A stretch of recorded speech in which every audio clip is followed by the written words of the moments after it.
प्रकृतः सन्तु गावो में सन्तु पृष्ठतः, गावो में हृदये सन्तु गवाम मध्ये वसाम्यहम्।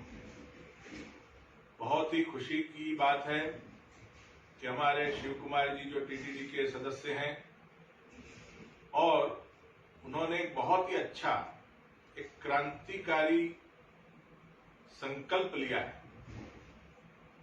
कि गौ माता को राष्ट्रीय पशु डिक्लेयर किया जाए।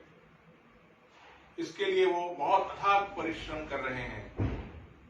मुझे तो लगता है कि परमात्मा ने ही उनके हृदय में विराज कर ऐसा शुभ और सकारात्मक संकल्प उनके हृदय में प्रकट किया है। सत्य संकल्पो हरि ही। भगवान जब कोई अच्छा कार्य करवाते हैं, हमारे वेदों में भी लिखा है, यदा स ऊर्ध्वम उन्निवेशति तदा स साधु कार्यम कारयति। जब भगवान कोई श्रेष्ठ दिव्य कार्य करवाना चाहते हैं तब उसे ऊर्ध्वम उन्निवेशति, उसके विचारधारा को ऊर्ध्व बना देते हैं। तो इस ऊर्ध्व भावना से ही ये विचार प्रकट हुआ है। प्रियजन, गाय के विषय में जो हम सोचते हैं तो दो बातें हमारे सामने आती हैं जो प्रायः सभी जानते हैं और बोलते भी हैं।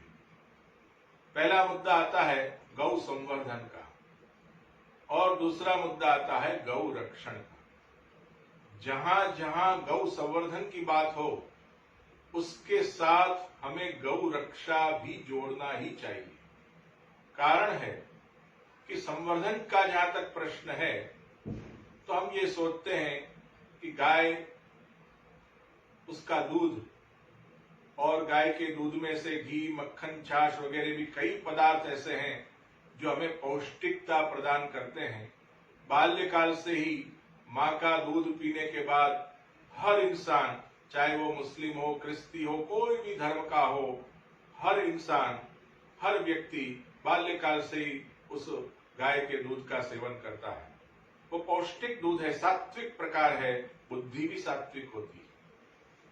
तो जहां तक तो वो दूध देती रहती है, कई स्वार्थी लोग उसका संवर्धन करते रहते हैं, परंतु जैसे ही वो दुर्बल हो जाती है, दूध देना बंद कर देती है, उसके शरीर में गात्र ढीले पड़ जाते हैं, तब हम सभी व्यक्तियों का, मानव मात्र का परम दायित्व हो जाता है कि हम उसकी रक्षा भी करें।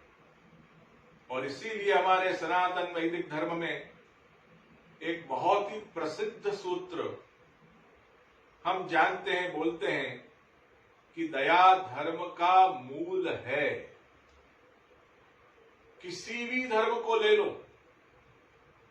विश्व का कोई भी धर्म हो, उसके बेस में, उसके मूल में दया रहती है और ये सभी को मान्य है। हर धर्म ये तो बताता ही है कि दया मनुष्य के जीवन में सर्वोपरि है।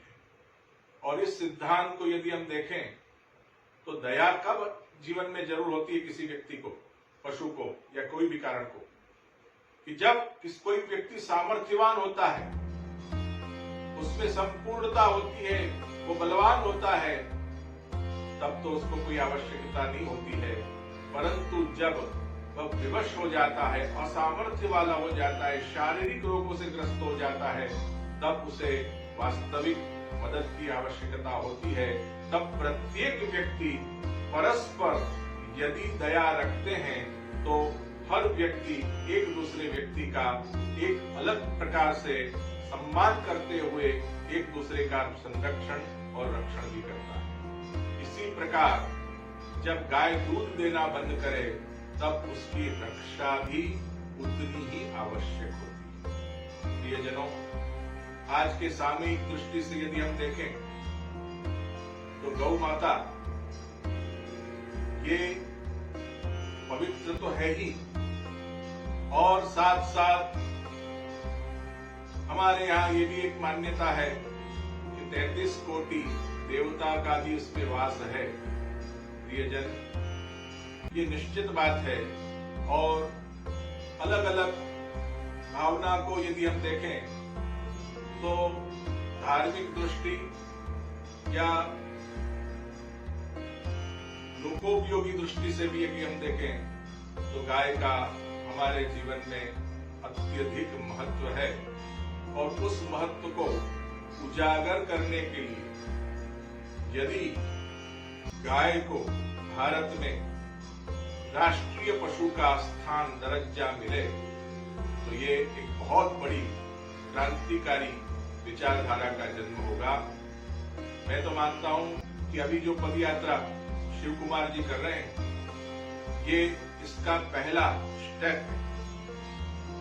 ऐसी पदयात्रा मैंने शिव कुमार जी से खास अनुरोध किया है कि भारत के कोने कोने में आप एक तारीख नक्की करें, भले 2-3 महीने के बाद जब भी अनुकूलता हो तब प्रत्येक संत महात्माओं को उस तारीख का ज्ञात करावें। प्रत्येक मानव मात्र को अपील करें कि अपने अपने गांव में, अपने अपने कस्बे में, अपने अपने शहरों में एक निश्चित तारीख को, निश्चित समय को आनंद और उल्लास के साथ, ढोल नगारा के साथ, एक संगीतमय वेणुवादन भी जहां होता हो, बंसरी भी जहां बजती हो, क्योंकि गाय को बंसरी की धुन बहुत पसंद है, वो एक आनंद में आ जाती है।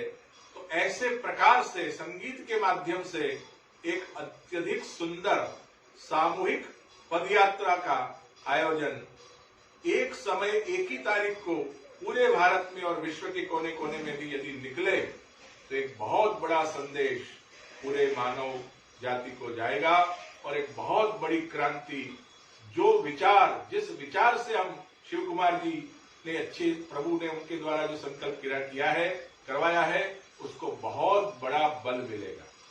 मैं मेरे हार्दिक शुभेच्छा, शुभाशीर्वाद प्रदान करता हूं इस सुंदर कार्य के लिए। मैं पूर्ण रूप से इसमें सहयोगी हूं और बनूंगा और सभी को अपील करता हूं कि अपना स्व कर्तव्य समझकर, जीवन को धन्य बनाने का एक सुनहरी मौका समझकर सभी लोग इस दिव्य कार्य में जुड़े।